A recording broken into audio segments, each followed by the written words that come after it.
Hello, and welcome back to another episode of Accept, Then Achieve. I am so honored to have our guest today here with us. Could you please introduce yourself?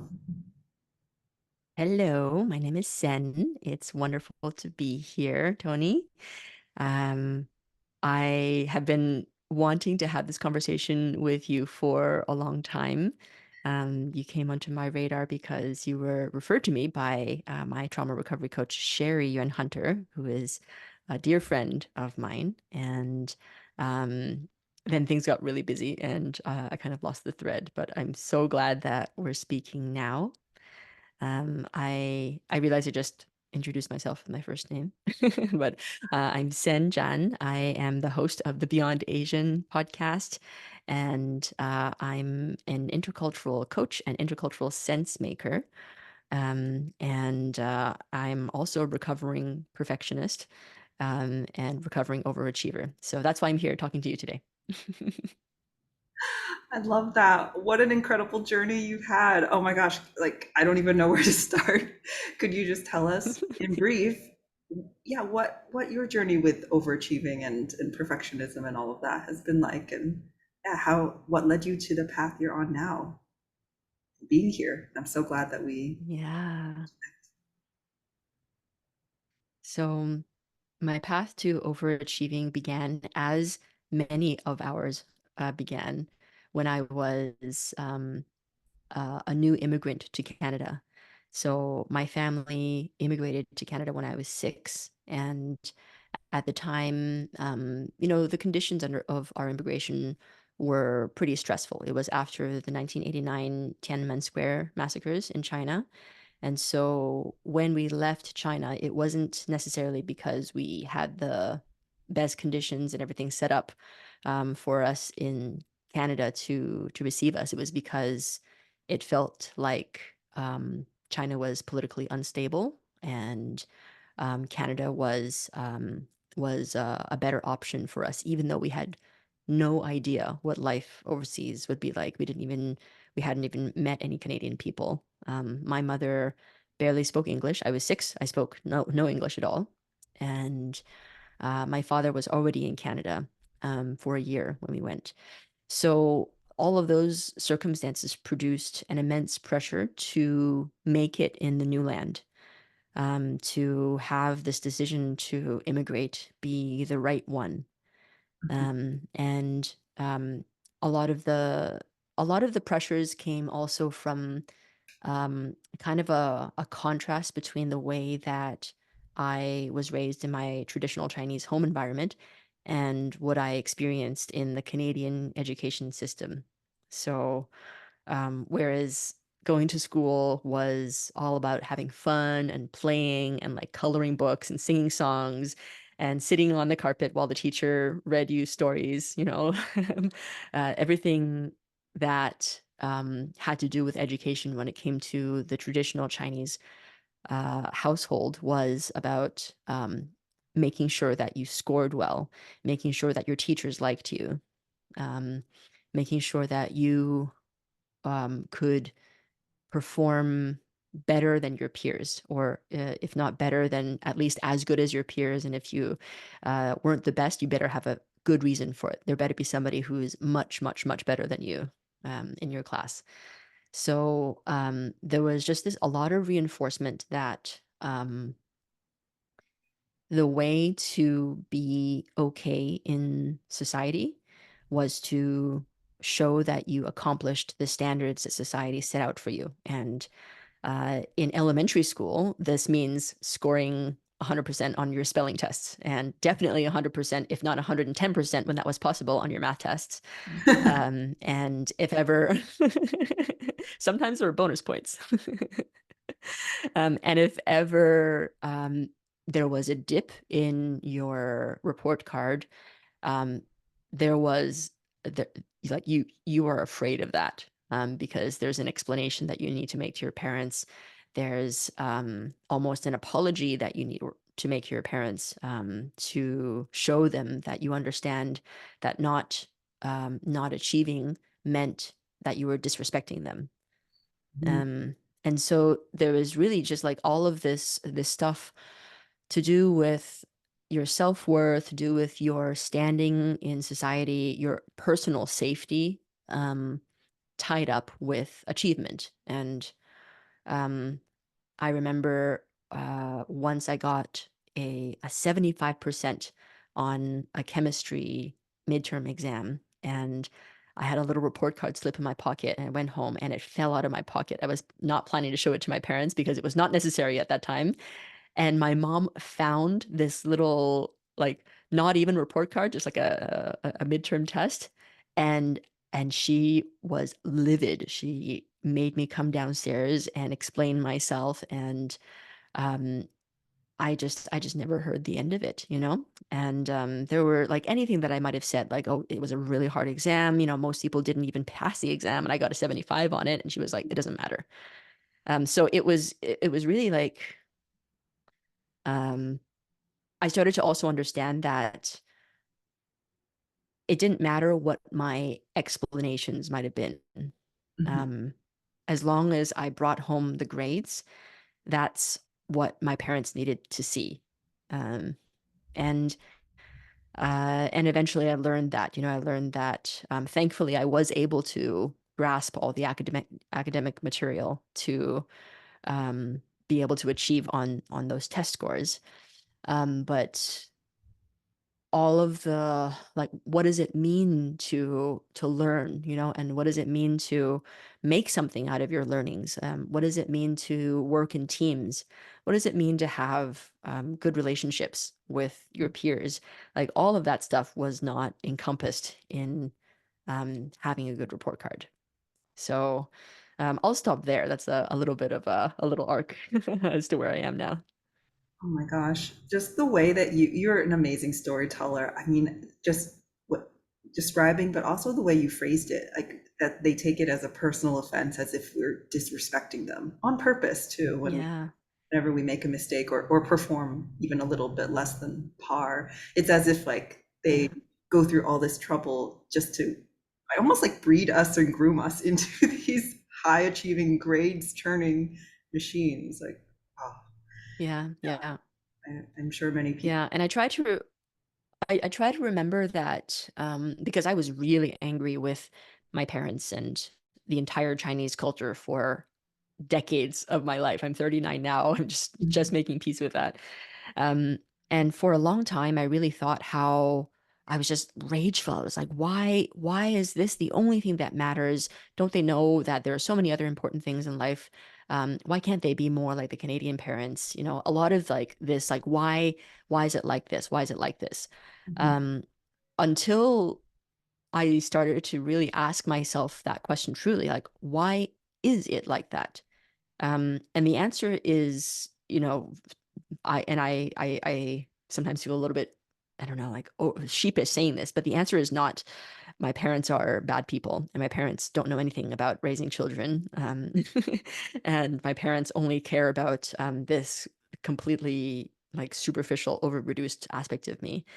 Um, it's also in large because that's what they received when they were growing up in China, that the Chinese educational system is extremely geared towards producing elite students, such that it's like in a class of 30 people, if you have one or two really good students, the teacher focuses all their attention on those one or two students to make them the best that they can possibly be. And then the rest of the class is kind of like, okay, well, we'll give you what you need so that you receive the same material, but you're not going to receive the same amount of attention and support as these ones for performing really well. And just how that gets reproduced in the home environment as well.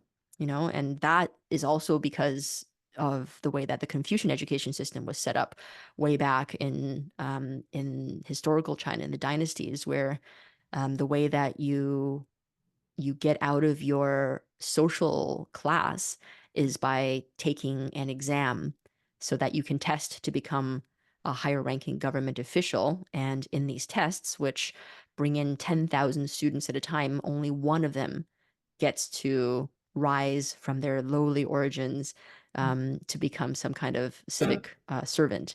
And so all of that is just built into our history, that it's like you must be ultra elite in order to have any chance at a good life. And it's just not appropriate in the contexts that we live now. Like we're not living in such scarcity.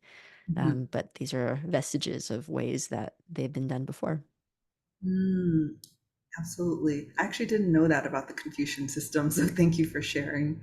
I did hear from other people I think in Hong Kong they announce publicly your grade as well. So there's just a lot more layers that they add to that competitiveness and the Absolutely. shaming Yeah. for bad performance and all of that. Oh, yeah, that's a lot. Yeah. How on earth? So then what was it like to really un unattach or just slightly budge your worth away from your achievements? What was that whole journey like? Yeah. Well, so definitely I'm still on it, still finding the places where high achieving aspect of my personality can be decoupled from my self-worth. Um, so I think it started when I went away for university. So I grew up in Calgary. I went to university in Montreal, and for the first 2 years of university, like freshman and sophomore, is that what we call it? We would just say first year and second year in in Canada. Um, I studied my ass off. I took I was over credits. I took more courses than I needed to, and I took the hardest courses possible because that's what I thought I was supposed to do. Like regardless of my interest in them, I was like, what is the hardest subject? In my faculty, it was physiology. Okay, take physiology, take the hardest electives in physiology, and if you can prove to yourself and everyone else that you can score well in the hardest subjects, then you must be smart. You've done the hardest thing, so then you can feel good about yourself. Um, and just like how as I hear myself say these things, it's like, oh, the narrative at the time was, oh my goodness, these arts kids, these business kids, the management kids, those guys are the people who can't actually handle the really hard classes. So we get to look down on them. It's only the ones who are like go in pre-med, who have any kind of intellectual worth. That was the narrative. I wasn't able to articulate it, but I think that a lot of the people in my circle who also happened to be Asian at the time spoke about it a lot in that way.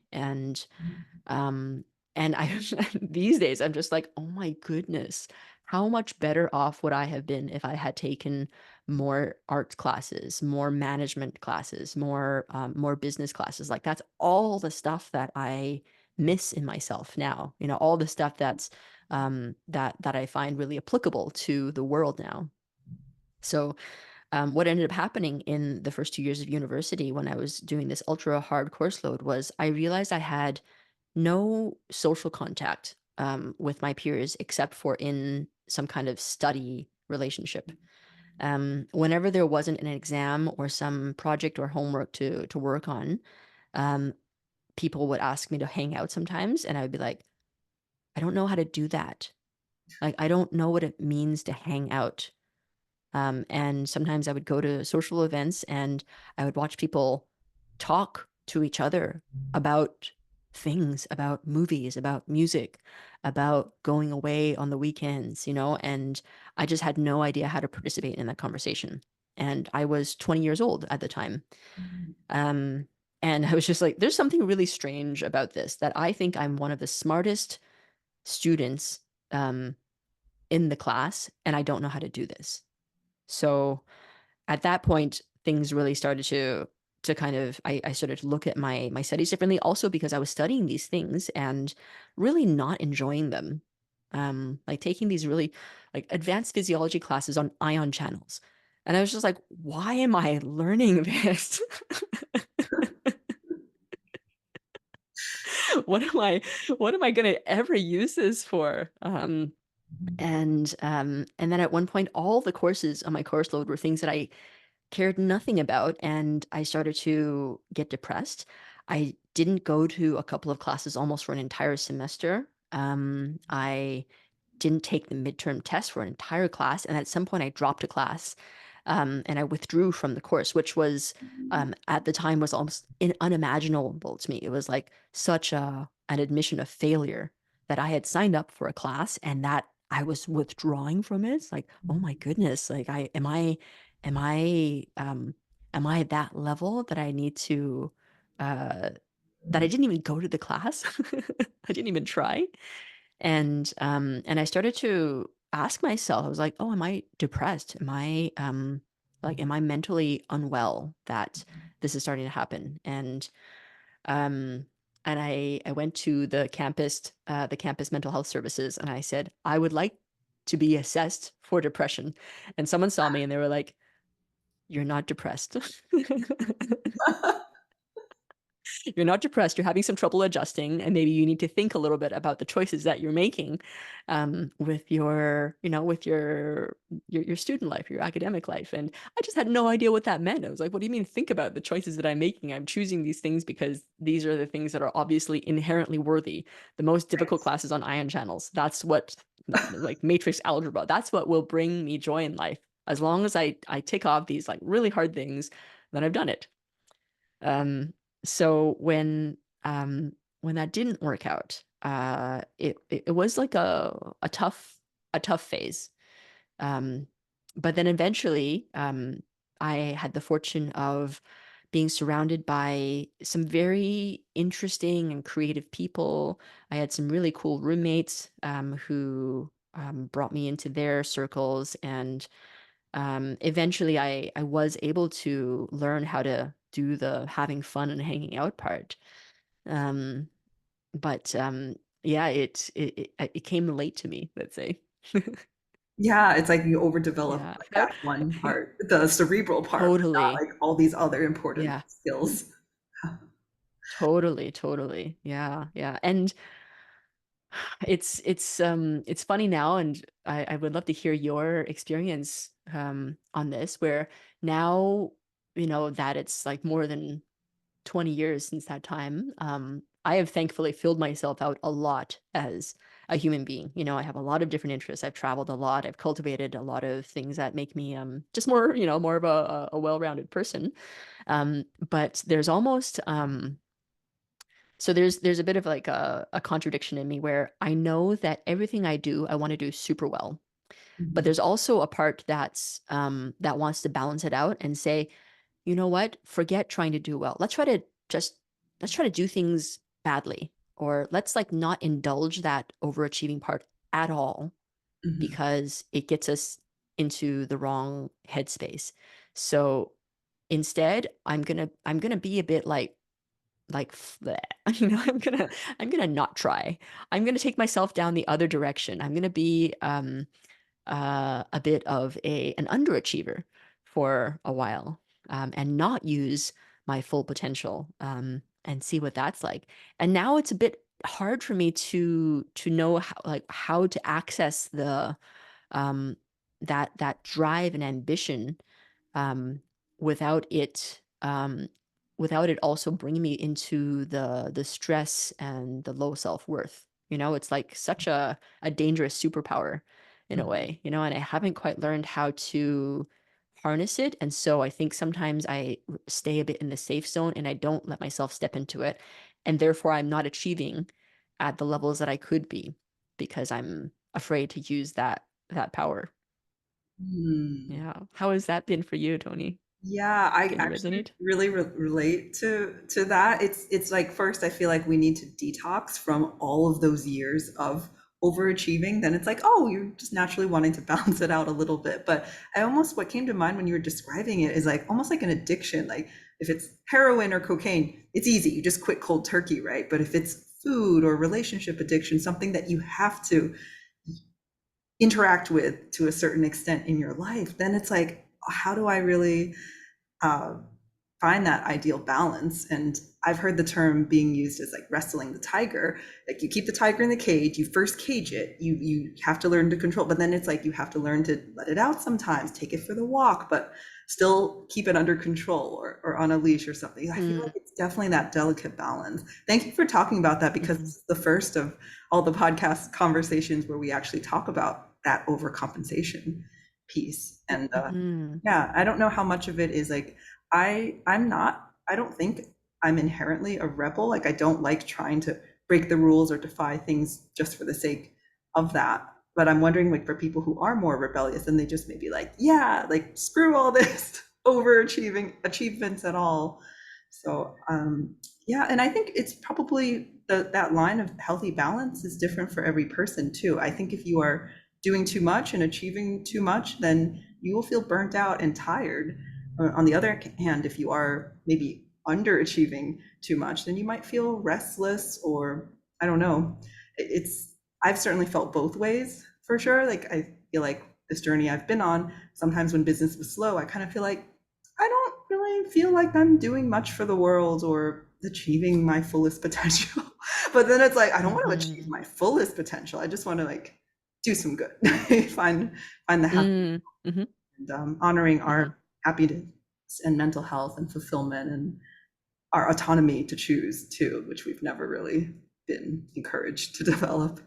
Yeah, it's Mhm. a great dilemma, great question on all of that. Yeah, I really like this image of this tiger in the cage. Um, that feels it feels really present for me because um it's like the less that you let the tiger out of the cage and work with it, the more restless the tiger gets. So in the moments when you do let it out, it's really pent up and it's got a lot of like, a lot of like just contained energy that it needs to let out, and then it becomes even more difficult to work with. Mhm. And so I've noticed this in myself where I've got a lot of projects, like podcast editing is one of them. We were chatting about that before. And these days, it's like whenever I sit down to edit a podcast episode, I immediately have this fear come up of I already know it's not going to be as perfect as I want it to be. Um, and I'm still sitting down and it's like as soon as I start working, it's like that tiger roars up and it's like, ah, this is what I want our work to be. This is what I want you to be. This is what I want the achievements from this podcast episode to be. And you have to make it. You have to make it happen now. And so I get quite frozen in those moments, and um, it's really hard to move past that, and often I dissociate or I start like doing the scrolling thing, and just like the very act of setting down to work on something immediately brings it up, and then it's like, and then I'm like, oh, I'm not enough. I don't know enough about podcast editing. What's the newest? What are the newest strategies in editing a podcast episode? What are the best techniques? Oh, AI, that's what I need, Right. Just That's what I need, a new podcast logo. Yeah, I need a new show format, yeah, I need to just make a and totally new show. This I need to scrap it. This is that's yeah. garbage. Yeah. Yeah, exactly, exactly, exactly. And what ends up happening is that none of these episodes get edited, and that's a big problem, when I have a podcast. So, yeah, so I'm really thinking now about this image of like, okay, where are the places where I can let the tiger out so that start feeling, um, it can start feeling more regular about its opportunities to express itself, Mm. and like that, I have this trusting relationship with the overachievement tiger. This is really helpful. Thank you. Yeah. No, thank you. Thank you for adding that piece too. It's so true. I do think it's like you just let it, you have to let your dog or your tiger out daily, right? You have to let it run its energy off. So I really love that. Yeah. Yeah, the way I deal with it, I feel the resistance in so many things too. I either procrastinate or then it all pents up and then I'm like, okay, no, really have to sit down and push through it. Or I try to make life easier. Like for this podcast, I'm like, I'm not doing any editing at all. It's supposed to be very authentic, very candid, conversational. Like just try maybe finding ways to make it a little easier on me or like lower that activation energy for that bar of Hmm. if the resistance is so high, it's like I'm just not going to Hmm. need it or muster that. But Yeah. yeah, that is the journey. Do you have do you have a like a strategy that you've kind of written out for yourself? Like strategy is kind of a big word for it, but do you have a couple of agreements that you've set out for yourself with certain projects where you say, with this project, I'm going to give a little bit more of my tiger, and with the other projects, not so much?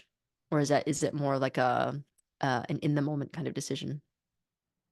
That's a great question. I think a lot of them are in the moment, or if it has been a long time, like I've wanted to start the podcast for years, and then finally I was like, you know what, I really need to lower all the possible barriers in order to actually move forward. And I don't write it down, but I think I'm just like, here's a rule that I'm setting for myself that I can always reevaluate later if I have more bandwidth or capacity. But for now, I'm like, okay, this works. I guess this is my strategy. I wanted to ask though, you mentioned before that you dissociate. Like, how do you really keep yourself there with something that is bringing up a lot of difficult emotions and everything for you? Yeah. It changes depending on what's going on and what the project is. Um, I definitely feel like it's easier to move through the resistance and bring myself back from dissociation when I have other people to be accountable to. Mhm. So, um, if I have a collaborator or if I have a podcast guest who's expecting the episode to be released, um, if I yeah if I'm just like back and forth about an idea with someone, then I can more easily believe that as long as the thing is done, this is the greatest value of all. And I think being in that kind of situation where there is another person often gives me the feedback that all the things that I'm afraid of, if things are not according to my tiger standard, Mhm. don't matter to other people. They almost never ever matter. And if they do, the person is able to do something to fix it, after I've given it to them, or they just say, okay, the next time do this. There's almost, and this is the thing that I really need to remember is that the thing that I'm afraid of is not needing to make corrections or edits. Like, that's fine. The thing that I'm afraid of is shaming. The thing that I'm afraid of is that I'm going to give something into somebody and they're going to come back and say, this is shit. You're Mhm. shit because you didn't do this. And of course, that's what happened to me when I was a kid, that I had parental figures or figures of authority like teachers um, who would shame me for not producing the thing that I was supposed to. And that's the thing that I'm trying to avoid through Mhm. perfectionism. It's like that's the crazy narrative where it's like as long as I do everything 1,000% correct, nobody can ever criticize me or shame me. So, um, yeah, so being in collaboration with people, that's very helpful. Um, but then often I am working on projects by myself. And I think yeah, I would love to hear your inputs on this. There, I think the progress is a lot slower because I don't have this rhythm that pulls me forward. And Mhm. so I have a lot more time to kind of delve inwards into more like my own psychological process work than external productive work, which is like sometimes good. But sometimes it's just like, well, I had it as my goal to write 3 blog articles this week and I've only written one. How do we get to the other two, And yeah, I think to add kind of like another part of this, when I notice myself getting into my mind about all of this, like when I start feeling anxiety and fear in my body, um, is when I know that sitting still in one place and just continuing to like throw myself at the work is not going to help anymore. And I need to get up and move my body and go for a walk and do some dishes and like use some other intelligences in Mhm. my body for a while. And usually that opens up all sorts of ways of thinking about the project. Mhm. Um, and sometimes going on a walk and sending a voicemail to a friend or just kind of like looking at the world around me and taking it in will allow some pieces to fall into place um, where before I was just so paralyzed and also sitting still in a state of fear. It's like, how are you going to be creative in Mhm. that state? So it's like if I can take care of my physiological state, if I can regulate my nervous system, a lot of these issues, they resolve themselves. Hmm. Yeah, definitely. Because I heard that when you're paralyzed in like fear and anxiety, that's very predominantly your left brain activating. And so if you do other things that engage more of the right side, I recently found out there's a technique where you just pass a water bottle back and forth between your hands. Then it Really? engages Let's do both it. sides of your brain, and then it Oh, just allows you to interesting. have a, yeah, you have to cross the midline though, so just make sure you cross the midline before you switch Right. hands. And then it's fast. Like just try it. And I tried it a Oh, couple times when interesting. I felt a really, yeah, like just in my little spinning my wheels in my little puddle of shame or like mud pit of shame and Right. feeling worthless and all of Right, that. right, right. And yeah, it just helps break you out of that. So yeah, I love, and me too. I Yeah. thrive on collaboration. That's why I love doing these, and yeah, just other people, because when I'm by myself, it's like so easy for that inner tiger to just come out and, yeah, start wreaking havoc on everything. Yeah, right. Yeah, not that I want to use that as a crutch forever. It's like I want to really learn how to, yeah, deal with it all and manage it all when I'm in the moments by myself too. But yeah, it's always Yeah. a journey. We didn't get to talk about your work more specifically. I mean, I know you also lived in Japan and Germany, so I wanted to. Canada. I never lived in Japan. It wasn't Japan. I'm so sorry. I thought you It worked was for a few years in Japan before. I worked for a year in China, so I went back to Oh, China as an adult, and I worked there for a year, and from there I moved to Germany, and I've been there for 10 years. oh, sorry. I Um, wish I had lived in I've never even been to Japan. I would like to go. oh. Yeah, I was wondering if you could, like, just shifting gears a bit on just like how that, how you found your passion. Like, how did you start making decisions for yourself and find out who you really were? Right.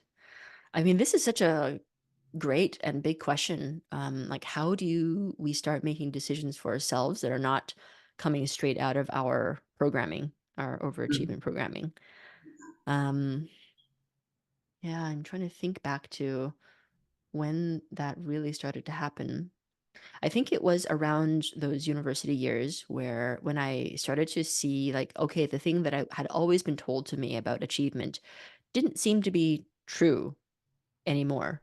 mm, And as I saw all of the people who I had previously dismissed as not intellectually worthy enough, like all the arts kids and management students and business students, go out and have fun and write in the university newspaper and start all these students associations and receive awards for civic engagement.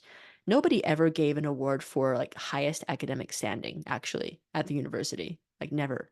It's like no matter how high your GPA was, it was still just a GPA on your transcript. And meanwhile, all of the attention was going to people who are actually doing things with the skills that they had.